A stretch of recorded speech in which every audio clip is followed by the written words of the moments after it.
know this is my first ever rally of this kind. I'm a little uneasy, but I have strong feelings about it. Well, I know Tom personally, and first of all, I'm a native of the county, 7 generations, and for those of you who retired, we kept all of this for you, so help us continue with it. And one of the things that we've experienced is a good school system over the years here. The thing that I recall, when we started, I think I made $2,500 a year. Not many of you did that. My wife and I have been retired 22 years, and all during a whole career in education, things got better and better. You know, the legislature, we don't strike in North Carolina. But I wrote Tom and Grady a letter saying, and the last line was, I never thought I would ever say this, but I would not be upset at all if the teachers all just walked out of the classroom. And here's the reason. I hope the Lord doesn't strike me dead before I get to the end of the block for saying that. But anyway, the other thing that I want to mention is I had Tom's kids. I'm a retired principal, and I was principal like over 20 years here in the county. Had Tom's kids in my school, and Tom's wife, Lisa. Nice family. Tom is a nice guy, but somehow he's been horribly misguided by something. I don't know why. Could you please introduce yourself and your comments? I'm Keith Dahlbeck, retired educator.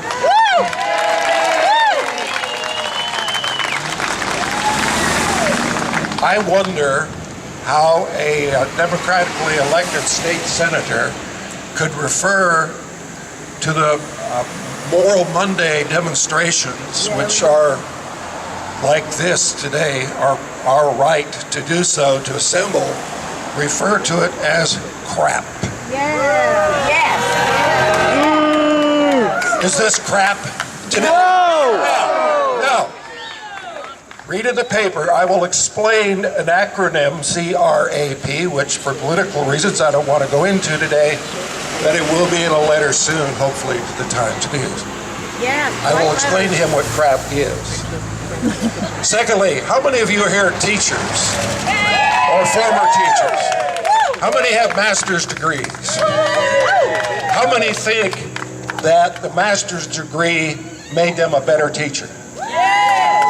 Now think what's going to happen with no more pay for master's degrees. How many young teachers are going to go to Virginia or South Carolina? How this state is going to be hurt by taking away that incentive to further education. I was lucky to have the GI Bill. I attended graduate school for 17 years. First of all, to get the degree in teaching and social studies, then to go back and get the degree as a guidance counselor, then to go back to get the degree as an administrator. Every one of those steps made me a better educator. There's absolutely no doubt about it. How many people here are nationally certified teachers? All that hard work that you put in and the incentive that the state had to give you that supplement for national certification is gone. And think again how that is going to hurt this state. It's a travesty. I could go on and on, but I've never felt worse about a legislature's actions than I have today. As a member of the NAACP in Henderson County, I am proud to be here with teachers. You represent for the NAACP vast areas of concern for our membership. We rely on public schools. We do not have the benefit of expensive private schools.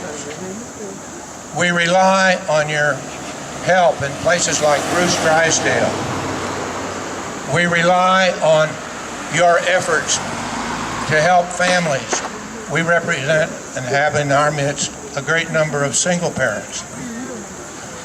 We need every close relationship with the teachers and every need to support your work. and we do. Thank you very much. Is trying to get everybody to wear red this Monday. Everybody, just not the students and the teachers, but everybody to wear red. And I see these little red armbands, and they're also trying to get people to put red bows, like they're on the mailboxes, their hedges, the fences, the doors, telephone poles, trees.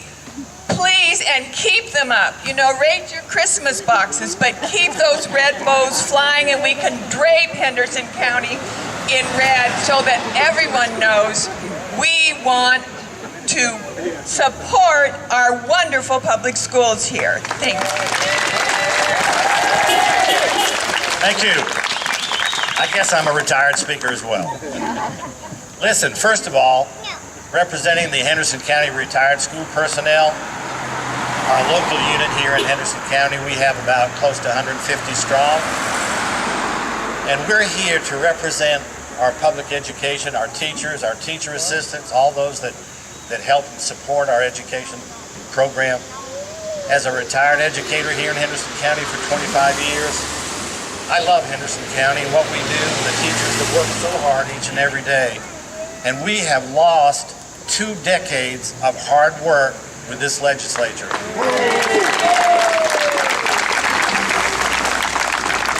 And I feel like this is a seedling to start back. We've got to go beyond just today. We've got to continue to put the pressure on the legislators and let them know how disappointed we are that they have put our state at the bottom of the rung, almost, in public education. My name is Clay Edelman.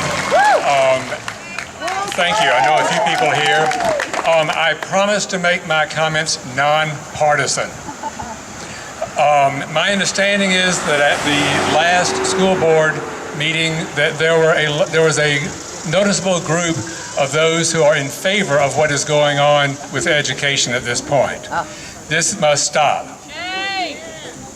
If we want to let people know, I've been asked to ask people to come to the school board, not to say anything, just to be there. With a number like this, this would be very impressive. The meeting is, the school board meets every second Monday night at 6:30 at board headquarters. So I would invite everyone to be there and just to be there. So thank you very much. Look forward to seeing you there. My name is Melissa Mellum. I am not an educator, but there's one important point I think is being missed here to some extent on this very important anniversary. We're not talking about education, we're talking about public education. I'm really concerned that we're moving towards a separate but unequal education system, where the money is going to private schools that are going to be paying the teachers, and we're going to have poor children getting worse and worse and worse. This is about separate but unequal. Our public school system is for the public. People can use their own funds to send their kids to private schools, but we need to be supporting a public school system that is equal education to every citizen.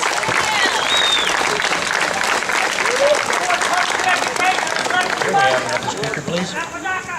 Hi, my name is Walt Cottingham. I have, thank you, Fran, I appreciate that. This is my 39th year as a public educator. Hey! A long time.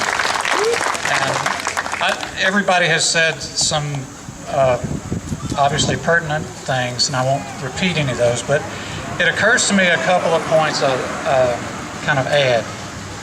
One is that I think there is a significant amount of misinformation in terms of the way people look at numbers and statistics, and I'm aware politicians all do this. But for example, saying that in Henderson County in the last 3 or 4 years we haven't lost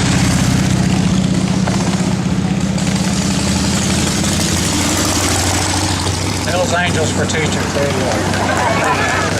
That we haven't lost any teachers or any teaching positions. And if you're not aware, what happens usually is if a teacher retires or moves, the position is not filled. And so they can say we haven't fired any teachers. And I look at my classroom where I used to have maybe 25 or 26 at the most, and now I might have 35 students in there. you know, that's a way of looking at things that is a little bit, I think, twisted. Another thing that I would just like to mention here is I think to some extent all this stuff is fairly un-American. And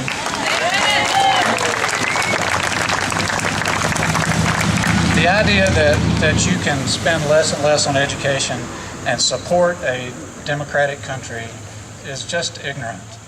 It's just ignorant.